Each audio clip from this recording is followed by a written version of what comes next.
দর্শক, একুশের টেলিভিশনের ফ্যাক্ট চেকে আপনাদের সবাইকে আমন্ত্রণ। আপনারা ভালো আছেন নিশ্চয়ই। আজকে আমরা যে ঢাকা বিশ্ববিদ্যালয়ে যে শিক্ষার্থী শাহরিয়ার আলম সাম্য যিনি নিহত হয়েছেন কয়েকদিন আগে, মানে গত মঙ্গলবারের ঘটনা, এই নিহতের ঘটনা নিয়ে ছাত্র দল যেমন আন্দোলনে আছে, তেমনি বেশ কিছু গুজবও বাজারে রয়েছে। এর কারণ নিয়ে নানা ধরনের ফেসবুক পোস্ট আমরা দেখি, তার প্রতিবাদ হচ্ছে। তাই আমরা শিরোনাম ঠিক করেছি, সাম্য হত্যা গুজবকারীদের উদ্দেশ্য কী।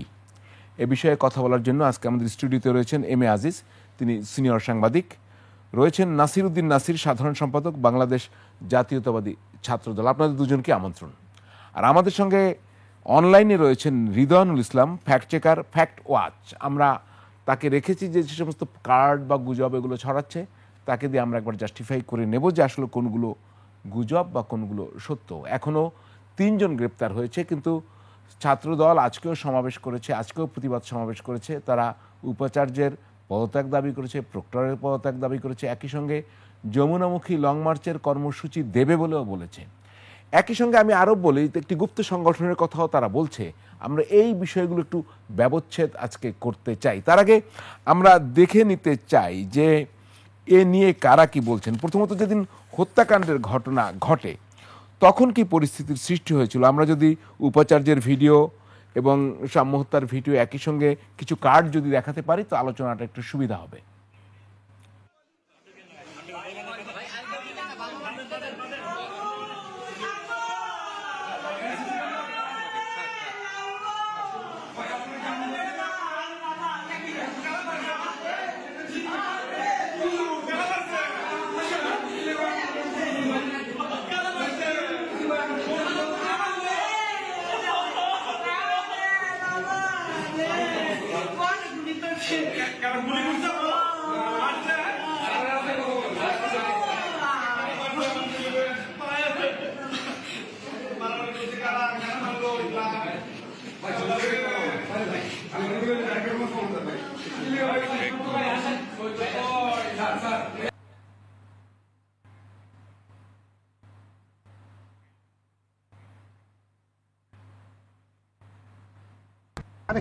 আমাকে মার বেটা মার।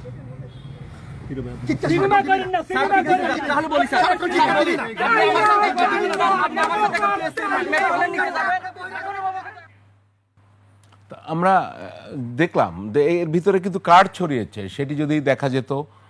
জি, আমরা একটু দেখতে চাই যে কোনো সংগঠনকে দায়ী করে এবং কোথাও এর বিরুদ্ধে নানা কথাবার্তা হয়েছে, এগুলো ফলস। যেমন আমরা দেখতে পাচ্ছি শিবিরের একটি ঘটনা বলা হচ্ছে, কিন্তু একটু আমাদের ফ্যাক্ট চেকে দেখা যাচ্ছে এগুলো ফলস। এটি ইত্তেফাকের কার্ড দেয়া হচ্ছে, আবার আমার দেশেরও কার্ড দেয়া হয়েছে, এবং এগুলো আসলে ফলস। আমরা এ পর্যন্ত ফ্যাক্ট চেকে দেখতে পাচ্ছি। আমরা ফ্যাক্ট চেকারের কাছ থেকেও শুনবো। আরও একটি কার্ড দেখেন, দেখলে বিষয়গুলো আর খুবই স্পষ্ট হবে। আমার কাছে এগুলোর কার্ডও রয়েছে এবং এগুলো কেন ছড়াচ্ছে। তো আমরা আসলে এখন ফ্যাক্ট চেকার রিদওয়ানুল ইসলামের কাছে যেতে যাচ্ছি। রিদওয়ানুল, শুনতে পাচ্ছেন আমাকে? জি, শুনতে পাচ্ছি। আমরা দেখছি যে এই ঘটনায় আরও কিছু কার্ড ছড়িয়েছে, যেগুলো আমরা যদি এর পরেও দেখি, একটি ছাত্র সংগঠনকে দায়ী করে বিভিন্ন ধরনের কার্ড এখানে দেওয়া হচ্ছে। কিন্তু আপনাদের ফ্যাক্ট চেক কি বলছে? এই ঘটনাগুলো সত্য? আচ্ছা, আমি আসলে কার্ডগুলো দেখতে পাইনি, হয়তো কোনো টেকনিক্যাল কারণে আপনাদের ভিডিওটা আমি দেখতে পাইনি। তবে আমি যেহেতু গুজব নিয়ে কাজ করছি এবং সাম্য হত্যার পুরো বিষয়টাই মানে আমার মনিটরিং এ ছিল, তো আমি অনুমান করতে পারতেছি যে আপনারা কোন কার্ডগুলোর কথা বলতেছেন। হয়তো আমার দেশ এবং ইত্তেফাক পত্রিকার 2টা কার্ড। এক্স্যাক্টলি। আচ্ছা আচ্ছা, আমার দেশ ইত্তেফাক পত্রিকার 2টি কার্ড ছড়িয়েছিল এবং সেখানে হচ্ছে একটি সংগঠনকে দায়ী করা হচ্ছিল যে সাম্য হত্যার জন্য তারাই সাম্যকে হত্যা করেছে। আসলে এই 2টা কার্ডই ছিল ভুয়া এবং 2টা পত্রিকার কোনোটাই হচ্ছে এই ধরনের কার্ড এরা প্রকাশ করেনি। এবং সাম্য হত্যার জন্য দায়ী হিসেবে যাদেরকে এখন পর্যন্ত আটক করা হয়েছে তাদের কোনো পুলিশের পক্ষ থেকে তাদের কোনো রাজনৈতিক সংশ্লিষ্টতা নিয়ে এখন পর্যন্ত কোনো বক্তব্য দেওয়া হয়নি। তো এই যে কার্ডগুলো প্রচার করা হয়েছে, 2টা কার্ডই ছিল হচ্ছে ভিত্তিহীন এবং ভুয়া এবং বানোয়াট আর কি। যে মানে এবং সাম্য হত্যার সাথে তাদের কোনো রাজনৈতিক সংগঠন এখন পর্যন্ত জড়িত কিনা এ বিষয়ে পুলিশের পক্ষ থেকে কোনো স্টেটমেন্ট এখন পর্যন্ত আসেনি আমার জানা মতে। জি, আমরা এখন সরাসরি নাসির উদ্দিন নাসির আপনার কাছে যাব। আজকে যে আপনাদের প্রোগ্রাম হয়েছে সেখানে কিন্তু আপনাদের সভাপতি তিনি কিন্তু রাকিবুল ইসলাম তিনি স্ট্রেট বলেছেন যে অভ্যুত্থানের সুবিধাভোগী গুপ্ত সংগঠন, এটা আপনারা বারবার ইঙ্গিত করছেন। আমি যদি ভিডিও পরে দেখাবো, তাহলে আপনারা বলছেন মূল হত্যাকারী গ্রেপ্তার করতে হবে। আপনারা কি বুঝতে পারছেন যে আপনারা বলছেন যে এটি একটি পরিকল্পিত এবং এখানে এও বলা হচ্ছে জুলাই অভ্যুত্থানের সুবিধাবাদী গোষ্ঠী, গুপ্ত সংগঠন। কেন বলছেন আপনারা, এখানে বিষয়টা কি? আমি যদি ভুল না করি তাহলে আমার যেটি মনে হয়েছে সেটি হয়েছে যারা প্রোপাগান্ডা করছে, যেটি আমাদের সভাপতি বলার চেষ্টা করেছেন, তাদেরকে তিনি সেটি ইন্ডিকেট করেছেন যে বিশেষ করে শাহরিয়ার আলম সাম্যর হত্যাকাণ্ডের পরবর্তী সময়ে যেরকম আমরা দুইটি প্রোপাগান্ডা এখানে দেখছি, কিন্তু আরেকটি যেটি ফ্যাক্ট চেকে আসতে পারত, যেটি দুর্ভাগ্যজনকভাবে আপনারা এখানে দেখাননি, সেটি হচ্ছে যে 3 জন গ্রেপ্তার হয়েছে সেই 3 জনের একজনকে বলা হয়েছে যে মাদারীপুরের একটা উপজেলা শ্রমিক দলের নেতা, তাকে দেখানো হয়েছে, যেটি করা হয়েছে আপনি দেখেছেন গণমাধ্যমে। পরবর্তী সময়ে যে মাদারীপুরের শ্রমিক দলের নেতার কথা বলা হয়েছে তাকে আমরা বৃহস্পতিবার কিন্তু আমরা গণমাধ্যমের সামনে ঢাকা বিশ্ববিদ্যালয়ে আমরা গণমাধ্যমের সামনে তাকে উপস্থাপন করেছি। এটি একটা বিষয়। আর বাংলাদেশ জাতীয়তাবাদী ছাত্র দলের পক্ষ থেকে এখনো পর্যন্ত কোনোভাবে বলা হয়নি যে শিবিরের কোনো নেতাকর্মীরা এই হত্যাকাণ্ডের সাথে জড়িত। সুতরাং এই দুটি যারা ছড়িয়েছে এরকম কোনো বিষয় আমাদের পক্ষ থেকে বলা হয়নি। আমরা যেটি গুপ্ত সংগঠনে যেটি বলছি সেটি হচ্ছে, আপনি জানেন যে হত্যাকাণ্ডের পরবর্তী সময়ে শাহরিয়ার আলম সাম্যের চারিত্রিক বিষয় নিয়ে এক ধরনের প্রোপাগান্ডা শুরু করেছে, বিশেষ করে গুপ্ত সংগঠন হিসাবে আমরা একদম সরাসরি স্পেসিফিক করছি। শিবিরের নেতৃবৃন্দরা বিশেষ করে তারা বলার চেষ্টা করেছেন যে এত রাতে কেন শরৎ উদ্যানে সেখানে গিয়েছে, অথবা এক ধরনের ন্যারেটিভ তৈরি করানোর চেষ্টা করেছে যে শরৎ উদ্যানে তো মাদক বিক্রি হয়, তার মানে একটু ঘুরিয়ে বলার চেষ্টা করছে যে শাহরিয়ার আলম সাম্য কি মাদক কিনতে গিয়েছিল কিনা, অথবা বিচার না আছে হত্যাকাণ্ডের ধরনকে নিয়ে শিবিরের বিভিন্ন সোশ্যাল মিডিয়াতে যে ধরনের ন্যারেটিভ দাঁড় করানো হচ্ছে, সেজন্য আমরা গুপ্ত সংগঠন এখানে বলেছি যে জুলাই এবং আগস্টের পরবর্তী সময় তারা সবচেয়ে সুবিধাজনক অবস্থায় থেকে তারা এই হত্যাকাণ্ডের ন্যারেটিভ নিয়ে আসলে কথা বলছে। কিন্তু আমরা একবারও বলিনি যে হত্যাকাণ্ডের সাথে শিবির জড়িত, এটা আমরা এখনো পর্যন্ত বলিনি। কারণ হত্যাকাণ্ডের এখনো তদন্ত চলমান রয়েছে। যে 3 জন গ্রেপ্তার হয়েছে তারা আদৌ প্রকৃত হত্যাকারী কিনা এই বিষয়ে আমাদের সামান্যতম সন্দেহ রয়েছে, যদিও পুলিশ এখনো বিস্তারিত কোনো তথ্য আমাদের কাছে জানায়নি। বিশেষ করে সাম্যের যে 2 জন বন্ধু তার সাথে মোটরসাইকেলে ছিল, তাদের কোনো জবানবন্দি আমরা এখনো পর্যন্ত পাইনি, অথবা যারা হত্যাকাণ্ডে জড়িত সন্দেহে যারা গ্রেপ্তার হয়েছেন তাদের এখনো পর্যন্ত রিমান্ড শেষে যে পুলিশ যে বক্তব্য দিবে অথবা আদালতে যে বক্তব্য দেওয়ার কথা, সে বিষয়ে আমরা এখনো পর্যন্ত গণমাধ্যমে বা আপনাদের মাধ্যমে কোনো বক্তব্য আমরা পাইনি। সুতরাং আমরা যেটি আজকে যেটি সমাবেশ থেকে যেটি বলার চেষ্টা করা হয়েছিল সেটি হচ্ছে শাহরিয়ার আলম সাম্য হত্যাকাণ্ডের পরে আমাদের বিভিন্ন দাবি দাবার বিষয়ে শিবিরের বিভিন্ন সোশ্যাল মিডিয়াতে যে ধরনের প্রোপাগান্ডাগুলো করা হচ্ছে সেগুলো আমরা আসলে বেশি স্পেসিফিক করেছি। আপনি একটু বলে, শিবিরের যে সোশ্যাল নেটওয়ার্ক থেকে প্রোপাগান্ডা করা হচ্ছে, এগুলো যে শিবিরের, সেগুলো আপনারা কি নিশ্চিত? মানে তাদের প্রোপাগান্ডা, তাদের নেটওয়ার্ক না, শিবিরের শুধু সাইড থেকে নয়, শিবির করে, শিবিরের পদে রয়েছেন। ইভেন ঢাকা বিশ্ববিদ্যালয়ে শিবিরের অনেকে গুপ্তভাবে শিবির করেন। তারা ঢাকা বিশ্ববিদ্যালয়ের ছাত্র সংসদ নামে আমাদের একটি ফেসবুক গ্রুপ আছে, সেখানে বাংলাদেশ জাতীয়তাবাদী ছাত্র দলের নামে সমস্ত রকম প্রোপাগান্ডা শিবিরের নেতাকর্মীরা করে থাকে। এটি শুধু সাইড থেকে না, বরং যারা শিবিরের বিভিন্ন পর্যায়ে দায়িত্বশীল নেতৃবৃন্দ রয়েছেন, যাদের পদ পদবি রয়েছে, তারাও বাংলাদেশ জাতীয়তাবাদী ছাত্র দলের নামে শুধু এই ইস্যুতে না, গত গণঅভ্যুত্থান পরবর্তী সময়ে গত প্রায় 9 মাসে সব থেকে বেশি প্রোপাগান্ডা করছে। এবং শাহরিয়ার আলম সাম্যের হত্যাকাণ্ডের পরে যত বেশি প্রোপাগান্ডাগুলো হচ্ছে তার 90% হয়েছে শিবিরের বিভিন্ন পেজ থেকে অথবা তাদের ব্যক্তিগত আইডি থেকে। জি, তো সে বিষয়টা নিয়ে আমরা কথা বলবো। আমরা চেয়েছিলাম যে বাংলাদেশ ইসলামী ছাত্র শিবিরের একজন নেতাও যেন কোনোভাবে থাকেন আমাদের সঙ্গে অনলাইনে, কিন্তু দুর্ভাগ্য আমরা তাকে পাইনি। আপনার কাছে আসতে চাই, সাংবাদিক এম এ আজিজ, আপনি তো সিনিয়র সাংবাদিক, আপনার হাত দিয়ে আমরা বড় হয়েছি।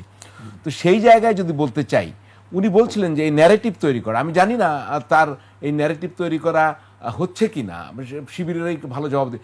এই ন্যারেটিভ যদি তৈরি করা হয়ে থাকে, টার্গেট কি হতে পারে? মানে ধন্যবাদ আপনাকে, ধন্যবাদ আপনার নাসির সাহেবকে। বিষয়টা 5ই আগস্টের পরিবর্তনের পরে জামাতের যত শিবিরের নেতাকর্মী আছে সবাই কিন্তু বিভিন্নভাবে আপনার বিএনপি বা ছাত্রদল বা এদের অঙ্গ সংগঠন সম্পর্কে নানা ধরনের কুৎসা বলি, ন্যারেটিভ বলি, এটা তৈরি করার চেষ্টা করেছে। সেই কারণেই বোধহয় এইভাবে আলোচনাটা এসছে। কারণ যে সাম্য যে ছাত্র দলের সদস্য, এ নিয়ে কোনো বিতর্ক নাই, কিন্তু আমার কাছে স্পষ্ট কয়েকটা জিনিস খুবই খটকা লেগেছে। ভিসি কেন এরকম রিয়াক্ট করলো? আমরাও তো বিশ্ববিদ্যালয়ের ছাত্র, আমরা তো ভিসিকে বাবা ছাড়া কথা বলতে শুনি নাই। যত ছাত্রই ক্ষিপ্ত হোক না কেন, কোনোদিনই কোনো ভিসি শিক্ষককে টেম্পার লুজ করতে দেখি নেই। উনি টেম্পার লুজ করেছেন। সুতরাং এটার কারণ কি? সুতরাং তাকেও তো জিজ্ঞাসাবাদ করা দরকার, তার এত রিয়াকশন হওয়ার কি দরকার ছিল? দুই হচ্ছে যে এই যে ধরেন দুইজন যে সাম্যর সাথে ছিল এবং তাদের সম্পর্কে আজ পর্যন্ত কিন্তু কোনো ভাষণ শোনা যায় নাই।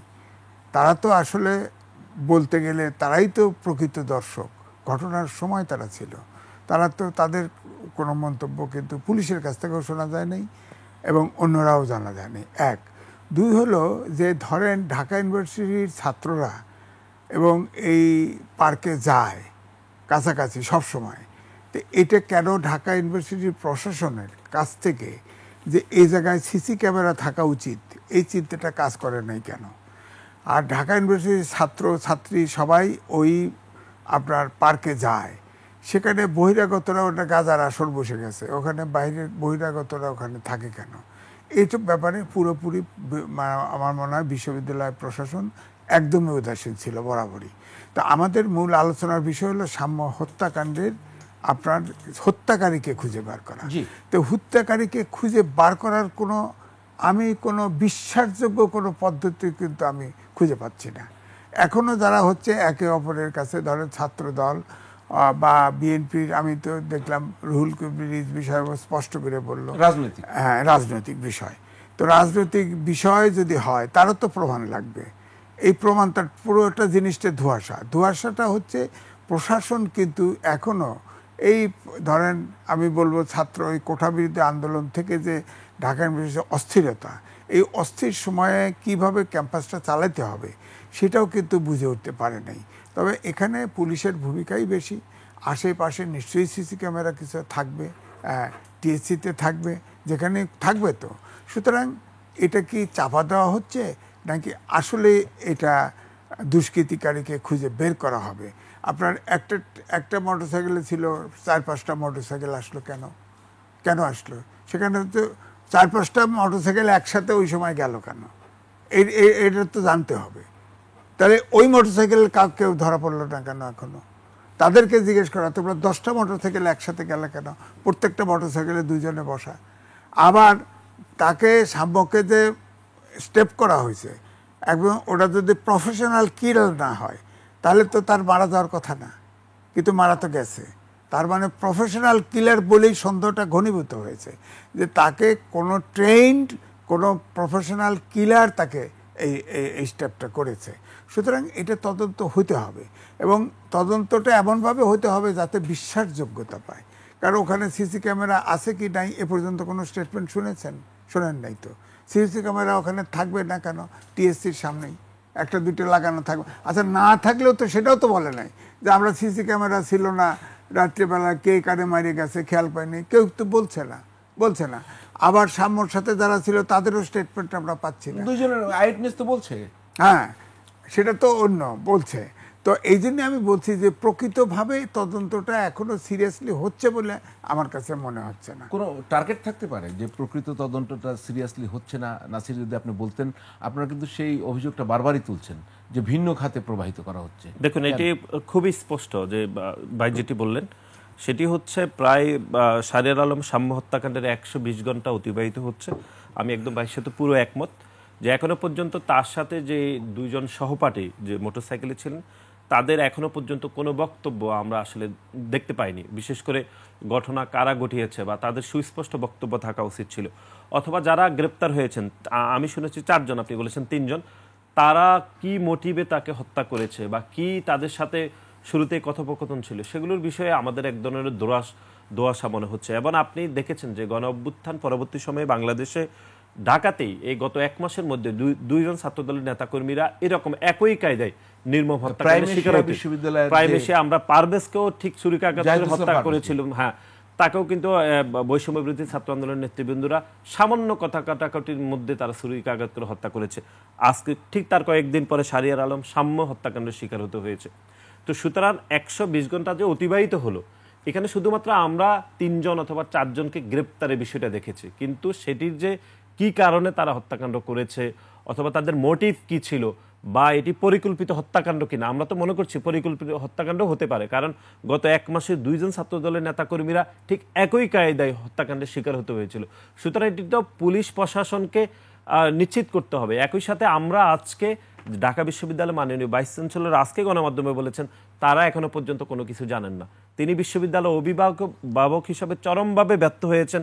120 ঘন্টাতে তিনি কোনোভাবে জানাতে পারছেন না যে তার হলের একজন নিয়মিত শিক্ষার্থী বিশ্ববিদ্যালয় সংলগ্ন এলাকাতে তিনি যে খুন হয়েছেন সে বিষয়ে তিনি এখনো পর্যন্ত কিছুই জানেন না। প্রায় 5 দিন অতিবাহিত হচ্ছে এবং বিশ্ববিদ্যালয় মাননীয় প্রক্টর, যিনি বিশ্ববিদ্যালয়ের শিক্ষার্থীদের যাবতীয় নিরাপত্তা দেওয়ার দায়িত্বের জন্য ওনাকে এই দায়িত্ব দেওয়া হয়েছে, তিনি চরমভাবে ব্যর্থ হয়েছেন। এর আগে আপনি জানেন অ্যাপিচ হলে তোফাজ্জল নামে একজন মানসিক ভারসাম্যহীন ব্যক্তিকে পিটিয়ে হত্যা করেছে, সেই দায়িত্ব তিনি নেননি 5 আগস্টের কিছুদিন পরে।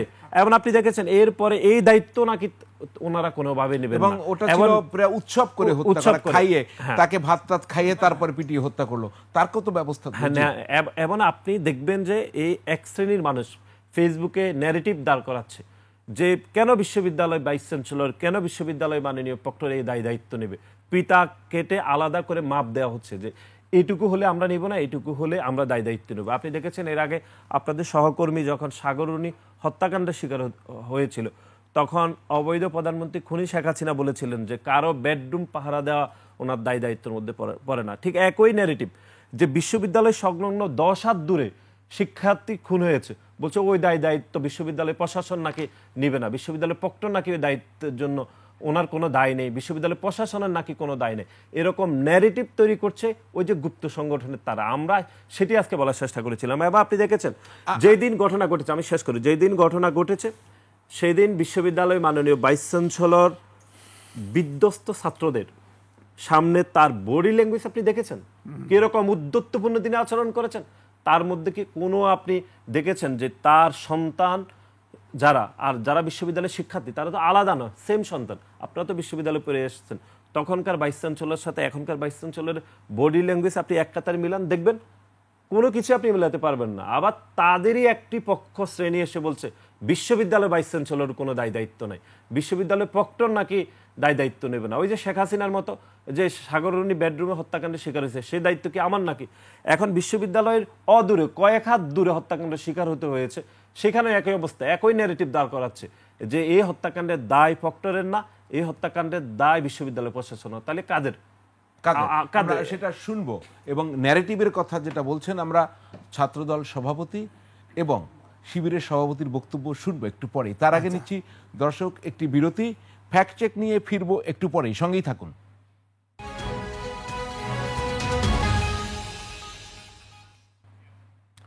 দর্শক বিরতির পর ফিরে এলাম ফ্যাক্ট চেক নিয়ে, আপনাদের সঙ্গে আছে আমি হারুনুর রশিদ। আমরা সাম্য হত্যাকাণ্ড নিয়ে আলোচনা করছিলাম এবং তার কিছু যে ভুয়া ফটোকার্ড অথবা নানা ধরনের ন্যারেটিভ সেটা নিয়ে কথা হচ্ছিল। আমরা এই বিষয়ে আলোচনায় থাকব। তার আগে আমরা ছাত্র দলের সভাপতি তার একটি বক্তব্য, রাকিবুল ইসলাম, এবং ছাত্র শিবিরের সভাপতি জাহিদুল ইসলাম, এই হত্যাকাণ্ড পারিপার্শ্বিক অবস্থা নিয়ে তাদের দুটো বক্তব্য আছে। আমরা প্রথমে শিবিরের সভাপতির বক্তব্য শুনবো, তারপরে ছাত্র দলের সভাপতি শুনে তারপরে আমরা আলোচনায় যাব। শিক্ষার্থীরা হত্যা হবে এটা 5ই আগস্টের পর আমরা কোনোভাবেই কামনা করি না, এবং এক্ষেত্রে প্রশাসন সহ যারা আছেন সকলে সিকিউরিটি মেনটেন সহ সব বিষয়ে সচেতন হবেন।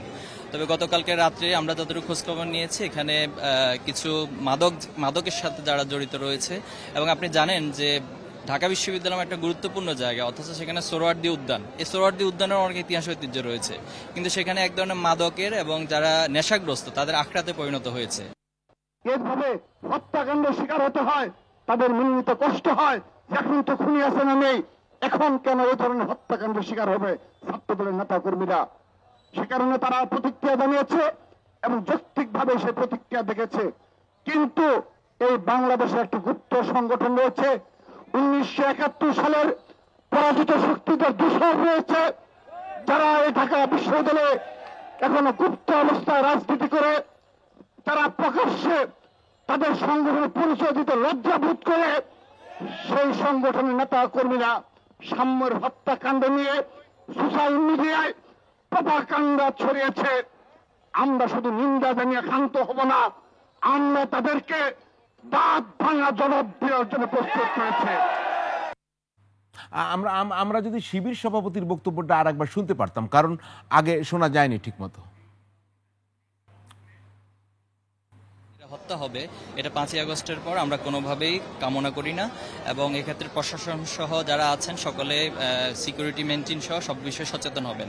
তবে গতকালকে রাত্রে আমরা যতটুকু খোঁজখবর নিয়েছি এখানে কিছু মাদকের সাথে যারা জড়িত রয়েছে, এবং আপনি জানেন যে ঢাকা বিশ্ববিদ্যালয় একটা গুরুত্বপূর্ণ জায়গা, অথচ সেখানে সোহরাওয়ার্দী উদ্যান, এই সোহরাওয়ার্দী উদ্যানের অনেক ইতিহাস ঐতিহ্য রয়েছে, কিন্তু সেখানে এক ধরনের মাদকের এবং যারা নেশাগ্রস্ত তাদের আখড়াতে পরিণত হয়েছে। জি, আমরা একটু ফ্যাক্ট চেকারের কাছে যাব, কারণ এটার জরুরত আছে। এই জন্য রিদওয়ানুল ইসলাম, আমরা দুটো বিষয়, এটা ফ্যাক্ট চেকের বিষয় নাও হতে পারে, তবু আপনার কাছে জানতে চাই যে এই দুটি ঘটনা যেটাকে বলা হচ্ছে যে এখানে মাদকের আখড়া, এটি কোনো ভিন্ন ইঙ্গিত দেয় কিনা, যেটি শিবির সভাপতি বলছেন তিনি কোনো ইঙ্গিত দিচ্ছেন কিনা। আবার ওখানে বলছেন যে ন্যারেটিভ মানে তাকে নিয়ে যে অপপ্রচার চালানো হচ্ছে, এবং বলছেন যারা সুবিধাভোগী, বলছেন যারা পরাজিত শক্তি, ভিডিওটার পরেও আছে, তাদের এই কাজ। এটা থেকে আমরা কিছু আঁচ করতে পারি কিনা? এটা কি পরস্পর বিরোধী অবস্থানে চলে যাচ্ছে এই দুটি দল? আচ্ছা, এখানে যেটা বলতে হয় মানে সাম্য হত্যার পরপরই আসলে সাম্যকে কে খুন করছে এটা নিয়ে হচ্ছে একটা ডিবেট সোশ্যাল মিডিয়ায়, যে আমাদের একজন আমার সহ অতিথি বলছিলেন যে ন্যারেটিভ তৈরি করার চেষ্টা।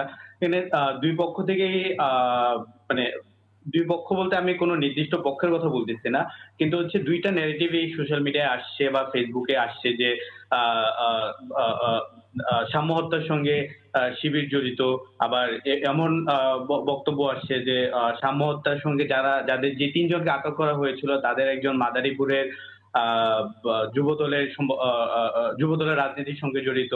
আবার ঢাকা বিশ্ববিদ্যালয়ের কোনো একটি হলের ছাত্র দলের সভাপতি সম্ভবত ইসকন রিলেটেড একটা বিষয় এখানে নিয়ে আসা হয়েছিল। মানে হচ্ছে এখানে পুরো বিষয়টাকে হচ্ছে মানে একটা নেরেটিভ বা একটা মানে ঘোলাটে পরিস্থিতি তৈরি করার চেষ্টা করা এখানে হয়েছে। এখন সত্যটা কি, আসলে সত্যটা বেরিয়ে আসবে বা ফ্যাক্ট চেক এখানে আসলে কি করতে পারে বা ফ্যাক্ট চেক কি বলে, এই ফ্যাক্ট চেক তখনই করা সম্ভব যখন হচ্ছে আমার হাতে অ্যাকুরেট ইনফরমেশন থাকবে এবং শতভাগ আমি নিশ্চিত হতে পারবো। আমি যখন হচ্ছে আমার পুলিশের স্টেটমেন্ট আমি পাবো বা হচ্ছে পুরো ঘটনাটা একদম শতভাগ নিশ্চিত হওয়া যাবে, তখনই আসলে বলা যাবে যে এই ঘটনার সাথে কারা জড়িত বা এখানে আসলে মূল ঘটনাটা কি। এর বাইরে যা হচ্ছে পুরোটাই আসলে এখানে পলিটিক্যাল ব্যাপার স্যাপার কি, যে এক পক্ষ আরেক পক্ষকে ঘায়েল করার চেষ্টা করছে হয়তো, বা এক পক্ষ আরেক পক্ষের উপরে একটি দায় চাপিয়ে দেওয়ার চেষ্টা হয়তো এখানে আছে আর কি। জি, ধন্যবাদ সাংবাদিক, সিনিয়র সাংবাদিক এম এ আজিজ। আমি একটু আপনাকে প্রশ্নটা ধরিয়ে দিতে চাই। তাহলে এখানে ছাত্রদল, তাদের একজন নেতা তিনি দুঃখজনকভাবে নিহত হয়েছেন, তো সেখানে শিবিরের পক্ষ থেকে পরিস্থিতির কথা বলা হচ্ছে, আবার ওনারা দাবি করছেন যে বিভিন্ন প্রপাগান্ডা চালানো হচ্ছে, যেটি আমরা রাকিবুল ইসলাম ছাত্রদলের সভাপতির বক্তব্যে ক্লিয়ার হলাম। আবার উনি বললেন যে এদিক থেকেও বলা হচ্ছে। এখানে আমি মনে করি ঢাকা বিশ্ববিদ্যালয়ের উপাচার্য একটি জায়গায় রয়েছেন, তার যে আচরণ, সেই আচরণটি অত্যন্ত দুঃখজনক সবাই বলছেন। তাহলে এখানে রহস্যটা কি? মূল হত্যাকারীদের ধরার চেষ্টার চেয়ে দুটি সংগঠন এখন এক ধরনের পরস্পর বিরোধী কথা বলছে। এখানে কি ভিন্ন কোনো টার্গেট কোনো পক্ষের আছে কিনা?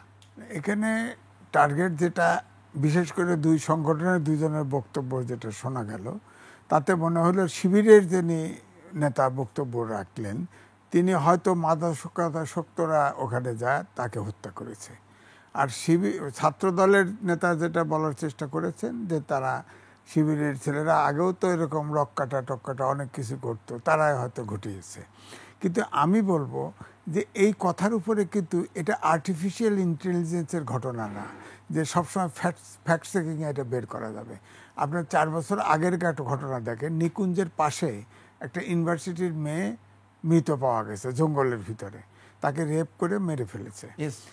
তারপরে এটা নিয়ে যখন তুমুল আলোচনা শুরু হয়ে গেছে, তখন পুলিশ কিন্তু একটা ছেলেকে শনাক্ত করে ধরেছে যে এই ছেলে তাকে হত্যা করেছে, এবং ছেলেটা ছিল খুবই জীর্ণশীর্ণ রোগাক্রান্ত এবং তাকে মাদকাসক্তই মনে হয়েছে।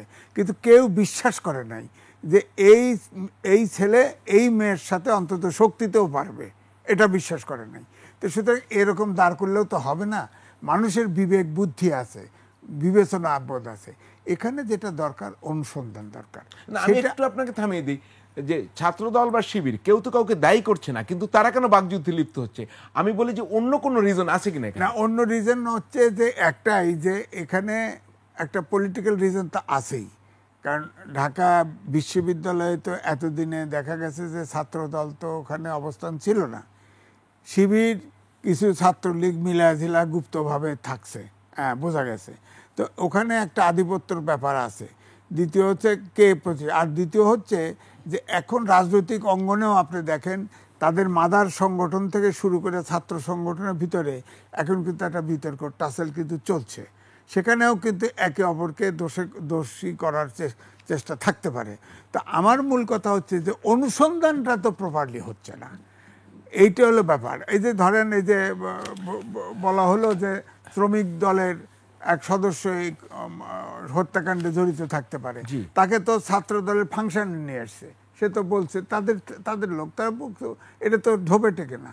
তো সুতরাং এই জন্য বলছি যে পিওরলি এইটা ইউনিভার্সিটির হাতে শুধু ছেড়ে না দিয়ে এটা একটা গোয়েন্দা সংস্থা, প্রপার গোয়েন্দা সংস্থা দিয়ে এটা ইনভেস্টিগেট করা এবং প্রকৃত কিলারকে ধরা, এবং এরকম ঘটনা ঢাকা ইউনিভার্সিটির আশেপাশে ঘটা উচিত না। নাসির, আপনার কাছে ওই বিষয়টাই যাই যে আমরা দুজনের বক্তব্য তো দেখলাম, আপনার আগেও কথা শুনলাম, তাহলে তো বিষয়টা এরকম, মানে এই বিষয়টা নিয়ে পরস্পর আপনারা বিরোধী অবস্থানে চলে গেছেন, ছাত্র শিবির এবং ছাত্রদল এবং ছাত্র শিবির, আমরা সভাপতি এবং সাধারণ সম্পাদকের বক্তব্য। তাহলে অন্য কি কোনো উদ্দেশ্য কারোর থাকতে পারে? মানে আপনারা কি মনে করেন, বা থার্ড কোনো পার্টিকে এখানে আড়াল করার কোনো প্রচেষ্টা কি আছে, মানে যাদের দায় দায়িত্ব নেওয়ার কথা বা যেখানে অনুসন্ধান চালানোর কথা? এটাই দেখুন, আমি তো খুবই বিস্মিত। সেটি হচ্ছে, ধরুন আমার সহকর্মী হত্যাকাণ্ডের শিকার হয়েছে, আপনি প্রতিবাদ করুন অথবা না করেন, এটি আপনার ব্যক্তিগত বিষয়। শিবির প্রতিবাদ করতেও পারে বা হত্যাকাণ্ডের বিচার চাইতে পারে, বা সে নীরব থাকতে পারে যে আমি হত্যাকাণ্ডের বিচার চাই না। তো আমরা তো সেই বিতর্কের মধ্যে নেই। শিবির অহেতুক এই হত্যাকাণ্ডের বিপক্ষে একটা ন্যারেটিভ দাঁড় করিয়ে তারা এখানে অবস্থান নিয়েছে। ধরুন বাংলাদেশে তো অনেক ছাত্র সংগঠন রয়েছে, বামপন্থী অনেক ছাত্র সংগঠন রয়েছে, অনেকে আমাদের এই সাম্য হত্যাকাণ্ডের বিচারের বিষয়ে তারা বলেছে, তারা প্রেস রিলিজ দিয়েছে, অনেকে আবার দেয়নি। ধরুন এই হত্যাকাণ্ডের বিষয়ে তারা নীরব রয়েছে, সুতরাং তারা তো এখানে প্রাসঙ্গিক না। কিন্তু শিবির যেটি করেছে, আপনি দেখেন শিবিরের সভাপতির বক্তব্যে তিনি উল্টো যেটি বলার চেষ্টা করেছেন যে এইখানে তো মাদক বিক্রি হয়, তিনি একটু কৌশলে তিনি বোঝানোর চেষ্টা করেছেন। শুধু তিনি তো একটু কৌশল করেছেন, কিন্তু তার যে সকল বট আইডি থেকে শিবিরের প্রপাগান্ডাগুলি তৈরি করে, তারা অ্যাগ্রেসিভলি সাম্যকে বোঝানোর চেষ্টা করেছে যে সেইখানে মাদক নিতে গিয়েছে, সে এত রাত কেন সেখানে যাবে, বা মাদক বিক্রি করতে গিয়েছে। এই যে অহেতুক একটা বিতর্কের মধ্যে শিবির কিন্তু ইচ্ছাকৃতভাবে চলে আসছে, আপনি খেয়াল করে দেখবেন। সুতরাং আমাদের বিষয় হচ্ছে এখানে যে আপনি তো প্রতিবাদ নাও করতে পারতেন, আপনি নীরব থাকতে পারতেন।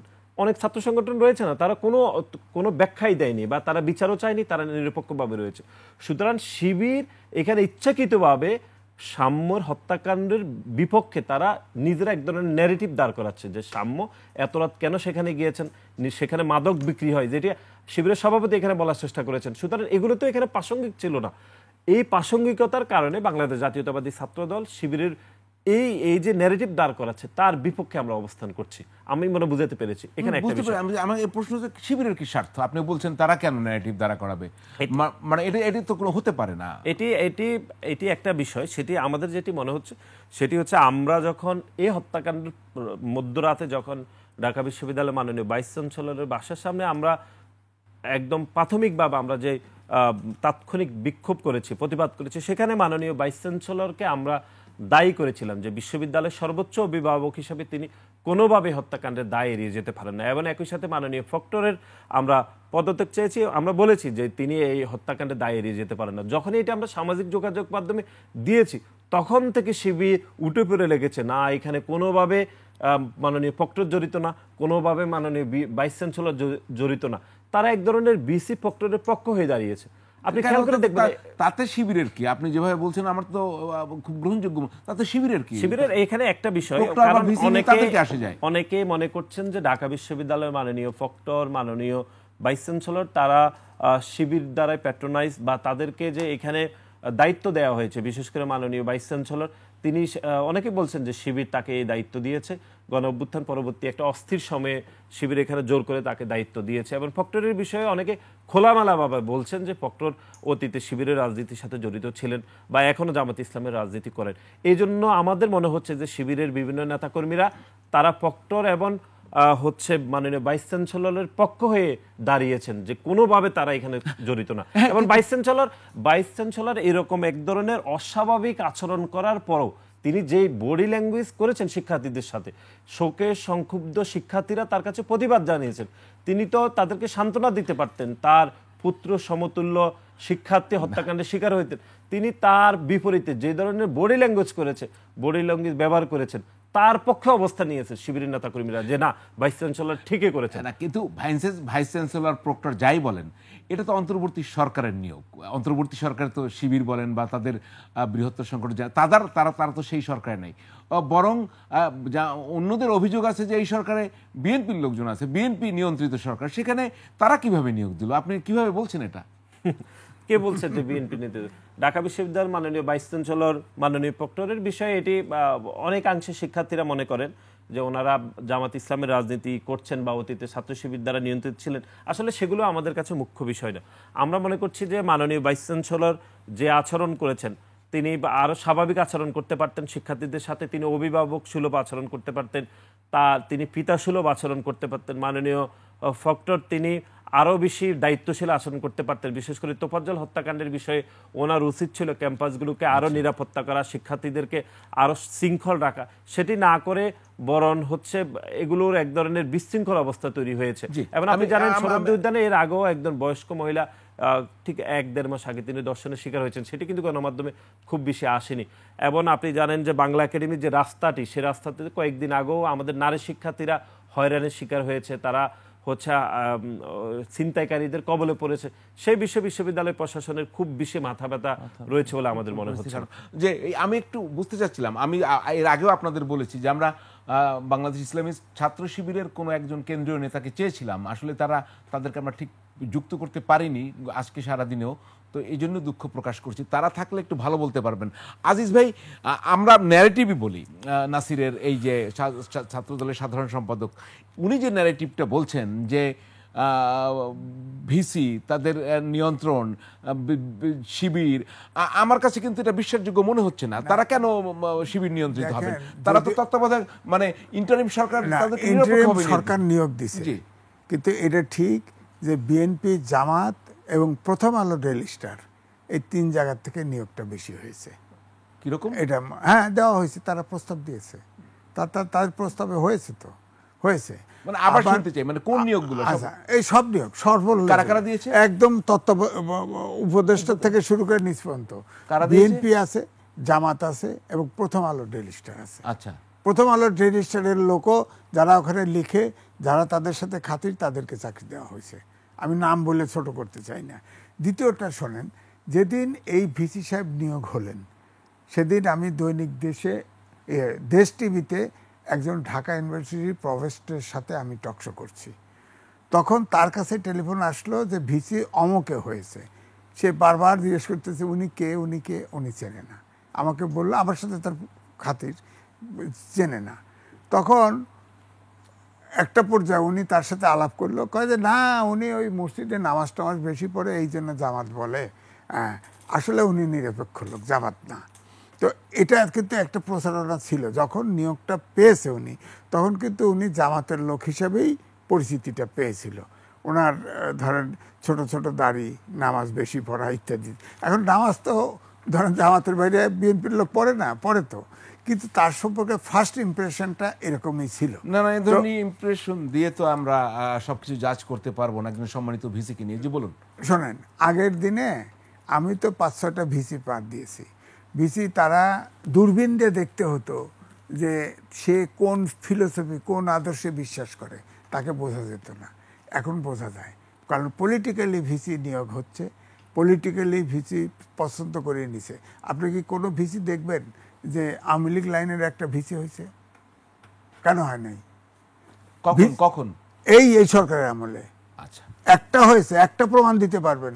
কিন্তু ঠিকই আপনি দেখবেন হয় বিএনপি লাইনের ফিলোসফি, নাহলে জামাত লাইনের ফিলোসফি, এবং জামাতেরই বেশি ভিসি আপনি দেখবেন সব জায়গায় হয়েছে। ঠিক আছে, আমরা আরো শুনবো। তবে একজন শিক্ষাবিদ, একজন বিশ্ববিদ্যালয়ের ভিসি সম্পর্কে এই ধরনের মন্তব্য আমি ঠিক নিতে পারছি না, মানে এই ধরনের অ্যানালাইসিস। আপনিও ইউনিভার্সিটি পড়ছেন, নিতে পারেন না কেন? আপনি কি শুনছেন যে থার্ড ক্লাস পাওয়া লোক ইউনিভার্সিটির শিক্ষক হয়? আপনি জানেন? হওয়া উচিত না, হওয়া উচিত না। হয়েছে তো। মেজরিটি বানানোর জন্য ঢাকা ইউনিভার্সিটিতে শিক্ষক মেজরিটি বানানোর জন্য থার্ড ক্লাস ফার্স্ট ক্লাস সব ঢুকায় টিচার বানানো হয়েছে। হ্যাঁ, এবং এই উপদেষ্টা পরিষদের থার্ড ক্লাস পাওয়া বিশ্ববিদ্যালয়ের শিক্ষক ছিল, আছে তো আমার এখনকার। হ্যাঁ, আমি ইউনিভার্সিটির সিনিয়র সিন্ডিকেটে ছিলাম, এগুলো সুতরাং কম বেশি জানি আমি জানি, সুতরাং এর ভিতরেও আছে। নাম কাউকে ছোট নাম বলা না। আমরা শুনবো আরো এই দুইজন আলোচক এবং আমাদের অনলাইনে যে রয়েছেন। তার আগে ফ্যাক্ট চেকে আরো একটি বিরতি নিচ্ছি, আমাদের সঙ্গেই থাকুন।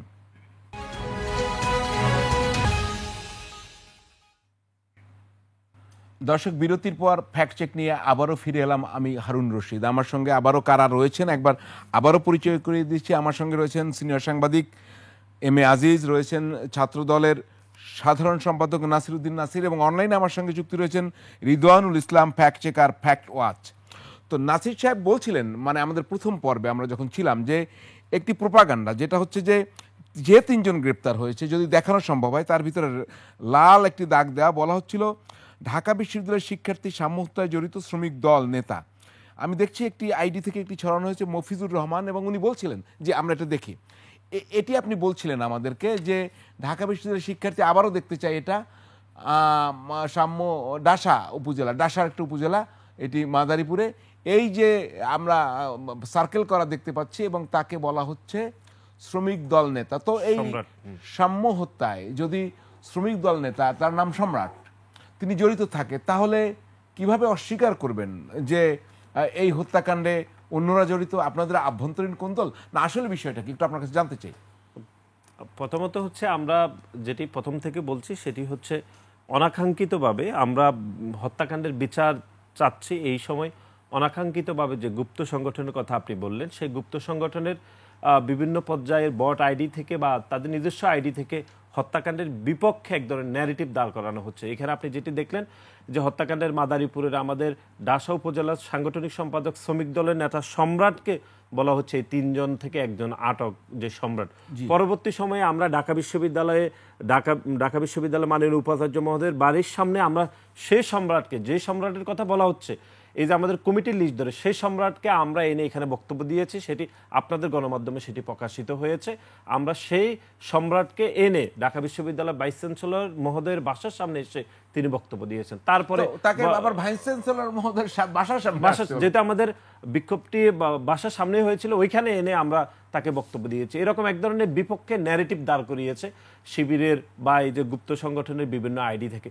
আমরা যেটি স্পেসিফিকভাবে মনে করছি সেটি হচ্ছে, ধরুন এইরকম একটি দুঃখজনক এবং এরকম একটি হত্যাকাণ্ডের পরে ছাত্র সংগঠনগুলোর উচিত ছিল যে হত্যাকাণ্ডের বিচার দাবি করা। বিশেষ করে অনেক ছাত্র সংগঠন হত্যাকাণ্ডের বিচার চেয়েছে, কিন্তু এই যে গুপ্ত সংগঠন, শিবিরের নেতাকর্মীরা হত্যাকাণ্ডের ধরন নিয়ে তারা আলাপ করছিল, তারা এই যে বারবার বলছে পিতা কেটে তারা আলাদা করছিল, এটি বিশ্ববিদ্যালয় উপাচার্য মহোদয়ের বিষয় নয়। মানে বিশ্ববিদ্যালয় আলাদা করা মানে একটু ক্লিয়ার করা। এই যে আমরা যেটা বলছিলাম যে এই ধরুন আমরা এর আগেও বলেছি যে সাগরণী হত্যাকাণ্ডের পরে যেরকম খুনি শেখ হাসিনা বলেছিল যে কারো বেডরুম পাহারা দেওয়া সরকার প্রধানের দায়িত্ব নয়, তেমনি করে বিশ্ববিদ্যালয়ের কয় হাত অদূরে এরকম হত্যাকাণ্ডের বিষয়ে তারা ন্যারেটিভ দাঁড় করাচ্ছে, এটি ঢাকা বিশ্ববিদ্যালয়ের মাননীয় ভাইস চ্যান্সেলর এই জন্য দায়িত্ব নেবে না, মাননীয় প্রক্টর দায়িত্ব নেবে না, এই যে আলাদা করে দেওয়া, এই জন্য আমরা বলছি এই ন্যারেটিভ গুলো কিন্তু শিবিরের বিভিন্ন পর্যায়ে নেতাকর্মীরা তারা করছে। গুপ্ত সংগঠন নিয়ে কথা বলবো, আজিজ ভাইয়ের কাছে আসবো, তার আগে একটু ফ্যাক্ট চেকারের কাছে যেতে চাই। রিদওয়ানুল,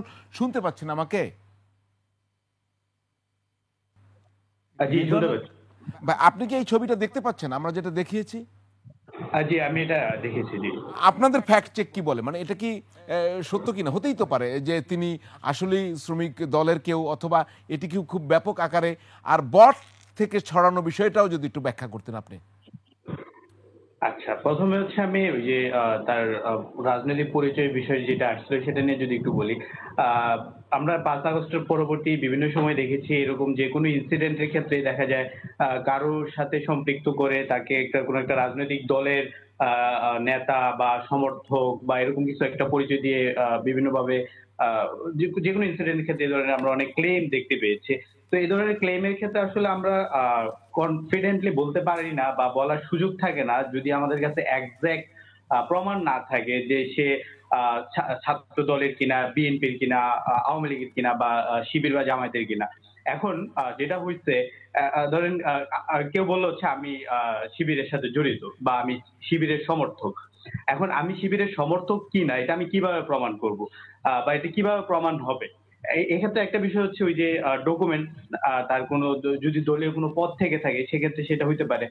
এখন এটা একটা বিষয়। আরেকটা হচ্ছে এই যে সাম্য হত্যার সঙ্গে যাদেরকে জড়িত, যিনি যুবদলের বা যুবদলের বলে দাবি করা হচ্ছে, এটা কে ক্লেম করছে, মানে এটা প্রমাণটা কি? মানে আমি তখনই হচ্ছে ফ্যাক্ট চেক করে কোনো একটা বিষয়ে শতভাগ কনফার্ম করতে পারি যখন আমার হাতে প্রমাণ থাকে। এখন ডকুমেন্টস এর সম্রাট নাম আছে, পুলিশের হাতে একজন সম্রাট নামে একজন আটক হয়েছে। এখন দুয়ে দুয়ে তো এইভাবে চার মিলানো আসলে যায় না। এখন ওই সম্রাট এবং এই সম্রাট, পুলিশের হাতে যিনি আটক হয়েছে ওই সম্রাট এবং যেই প্যাডে যে সম্রাট আছে, এই দুই সম্রাট একজন কিনা, যদি এটা প্রমাণ করা যায় সেক্ষেত্রে আমরা যে আমি, আমার মনে হয় আপনি স্পষ্ট করতে পেরেছেন আমাদের শেষ পর্যায়ে। তো তো এম এ আজিজ ভাই, আপনার কাছে একটা জিনিস জানতে চাই, যা তারপরে সেটা হচ্ছে যে এই আবারও আমরা যদি আজকে একটি রিপোর্টিং দেখি, অভ্যুত্থানের সুবিধাভোগী ও গুপ্ত সংগঠন, এটা নিয়ে ছাত্র দল বারবার কথা বলছে। আমরা যদি সেই রিপোর্টটিও একটু স্ক্রিনে দেখাতে পারি, দেখবো, আমরা শোনার দরকার নেই। এবং আজকে পুরো কথায় সেখানে খুব স্পষ্ট করে বলা হয়েছে বাংলাদেশে একটি গুপ্ত সংগঠন রয়েছে। শাহরিয়ার আলম সাম্য হত্যা নিয়েও সামাজিক যোগাযোগ মাধ্যমের বিরাট বট বাহিনী বিভিন্ন সময় বাজে নোংরা মন্তব্য করেছে। স্পষ্টভাবে বলে দিতে চাই, এ ধরনের নোংরা মানসিকতার মোনাফেক চরিত্রের নেতাকর্মীরা যারা লালন করেন, তারা এই বাংলাদেশে কখনো ইসলাম কায়েম হবে না। গুপ্ত সংগঠন, ইসলাম কায়েম হবে না। এই গুপ্ত সংগঠন আমরা শুনে আসছি, এই গুপ্ত সংগঠন কোথায়, কারা? ছাত্রদলও তাদের ভয় পাচ্ছে কেন? না, ছাত্র দলের যে বক্তব্য এখানে নাসির সাহেব যেটা বললেন, আপনি ইউনিভার্সিটি পড়ছেন, আমরাও পড়ছি। কোনো সময় কোনো ছাত্র যদি মারা যেত, আপনার সময় কোনো ঘটনা দেখেছেন যে সেই হত্যাকে সমর্থন করা? কোনো ছাত্র কোনো দিনই করে না। হতে পারে চুপ থাকে, কিন্তু সমর্থন করতে পারে না। কিন্তু এখানে দেখা যাচ্ছে বিভিন্নভাবে আকারে ইঙ্গিতে কিন্তু সমর্থন করা হচ্ছে। এবং গুপ্ত সংগঠন এই জন্যই বলা হয় যে ৫ই আগস্টের পরিবর্তনের পরে এই ভিসি যখন আলোচনার জন্য ডাকে, সেখানে হঠাৎ করে একজন দাঁড়িয়ে, যে এই ছাত্র এই আন্দোলনে ছিল, দাঁড়িয়ে বলে আমি শিবিরের সেক্রেটারি। এতদিন জানতো না কেউ, আকস্মিকভাবে। তো এই জন্যই বলা হয় গুপ্ত। শিবিরের ভেতরে এরকম, ধরেন আপনি যে শিবির না করেন নাই, আমি করি না, এটা কেমনে বুঝবেন? আমরা একদম শেষ পর্যায়ে ক্লিয়ার। আমরা খালি এক লাইন শুনতে চাই নাসিরউদ্দিন নাসিরের কাছ থেকে, গুপ্ত সংগঠনের বিরুদ্ধে কোনো আন্দোলনে যাবেন কিনা আপনারা, একদম 2 লাইনে শুনতে চাই। গুপ্ত সংগঠনকে বিদূরিত করার কোনো ব্যবস্থায় আপনারা ছাত্র সংগঠন হিসেবে যাবেন কিনা, খুব কংক্রিটলি বলবেন। না, আমরা হচ্ছে বাংলাদেশের কোনো ছাত্র সংগঠনের বিরুদ্ধে আমাদের কোনো অবস্থান নেই। কিন্তু যারা গুপ্তভাবে রাজনীতি করছে এবং গুপ্তভাবে রাজনীতি করে সাধারণ শিক্ষার্থীদেরকে যারা বিভ্রান্ত করার অপচেষ্টা করছে, তাদেরকে সামাজিকভাবে বয়কট করা উচিত। এবং আমরা মনে করছি যে এইরকম এই যে গুপ্তভাবে রাজনীতি করার কারণে সাধারণ শিক্ষার্থীরা যেরকম বিভ্রান্ত হচ্ছে, দেশের মানুষ বিভ্রান্ত হচ্ছে, এবং এই যে ফ্যাক্ট চেক বলে একটা বিষয় যে তৈরি হয়েছে, এটা কিন্তু এই যে গুপ্তভাবে লেখালেখির কারণে তৈরি হয়েছে। ধন্যবাদ আমরা সেটাই নাসিরউদ্দিন নাসির, ছাত্র দলের সাধারণ সম্পাদক এম এ আজিজ, সিনিয়র সাংবাদিক, এবং রিদওয়ানুল ইসলাম ফ্যাক্ট চেকার। জানিয়ে রাখি, ফ্যাক্ট ওয়াচ আমাদের সহযোগী হিসেবে কাজ করে। ফ্যাক্ট চেকে আজকের মতো বিদায় নিচ্ছি। প্রতি রোববার রাত 10টায় এই ফ্যাক্ট চেক অনুষ্ঠান প্রচারিত হয়। সব সময় আমাদের সঙ্গে থাকবেন। শুভেচ্ছা সবাইকে।